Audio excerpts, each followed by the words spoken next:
anak-anak ibu semua. Semoga dalam keadaan sehat selalu dan tetap semangat.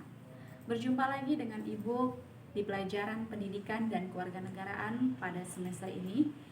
Walaupun di tengah pandemi COVID-19, tidak mengurangi semangat kita semua untuk dapat belajar lewat pembelajaran jarak jauh. Baiklah, di tengah-tengah semester ini Ibu akan mengajarkan di pertemuan kita yang pertama, yaitu mengenai harmonisasi hak dan kewajiban asasi manusia dalam perspektif Pancasila.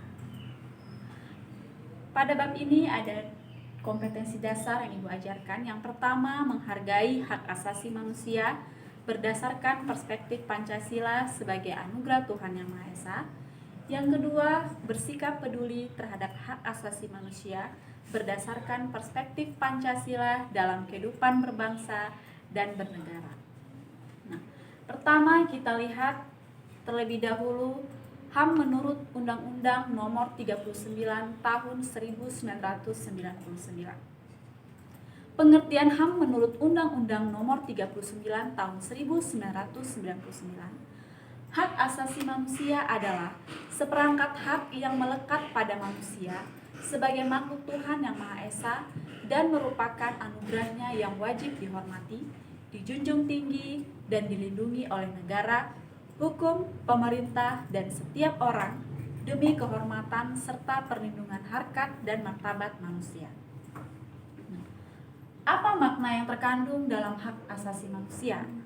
Merujuk pada pendapat Jan Matterson bahwa hak asasi sebagai hak-hak yang melekat dalam diri manusia, dan tanpa hak itu manusia tidak dapat hidup sebagai manusia, maka tergandung dua makna hak asasi manusia. Yang pertama, HAM merupakan hak alamiah yang melekat dalam diri manusia sejak dilahirkan ke dunia. Artinya, HAM tersebut ketika kita dilahirkan ke dunia, itu merupakan sudah hak alamiah yang kita dapatkan. Yang kedua, hak merupakan instrumen atau alat untuk menjaga harkat dan martabat manusia sebagai dengan kodrat kemanusiaan yang luhur. Dibandingkan dengan hak-hak yang lain, hak asasi manusia memiliki ciri-ciri khusus. Yang pertama, hakiki. Artinya hak asasi manusia adalah hak asasi semua umat manusia yang sudah ada sejak lahir.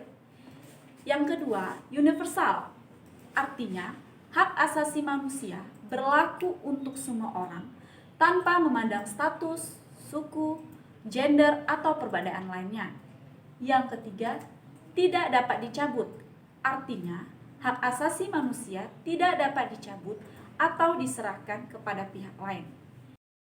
Ciri khusus yang keempat, tidak dapat dibagi.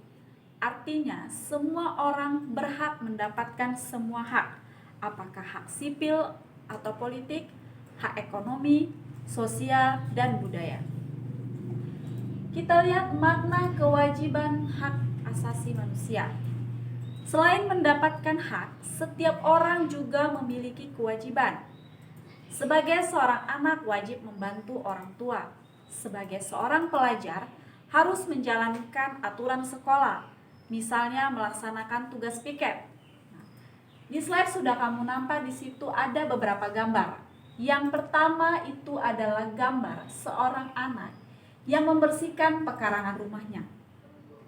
Yang kedua itu gambar siswa yang sedang melaksanakan piket kelas. Dan gambar yang terakhir itu beberapa masyarakat sedang membersihkan lingkungan. Dari gambar-gambar ini dapat kita artikan bahwa seseorang harus dapat melaksanakan kewajibannya terlebih dahulu, di mana seorang anak di rumah dapat membantu orang tuanya. Ketika tugas dan kewajiban kamu di sekolah, kamu dapat melaksanakan aturan sekolah, misalnya melaksanakan piket kelas. Dan sebagai warga masyarakat, kita ikut bergotong royong membersihkan lingkungan sekitar. Dari sini dapat diartikan, kewajiban secara sederhana dapat diartikan sebagai segala sesuatu yang harus dilaksanakan dengan penuh tanggung jawab. Dengan demikian, kewajiban asas dapat diartikan sebagai kewajiban dasar setiap manusia. berdasarkan ketentuan pasal 1 ayat 2 Undang-Undang Republik Indonesia Nomor 39 Tahun 1999 tentang Hak Asasi Manusia. Kewajiban dasar manusia merupakan seperangkat kewajiban yang apabila tidak dilaksanakan tidak memungkinkan terlaksananya dan tegaknya hak asasi manusia. Hak dan kewajiban asasi merupakan dua hal yang saling berkaitan.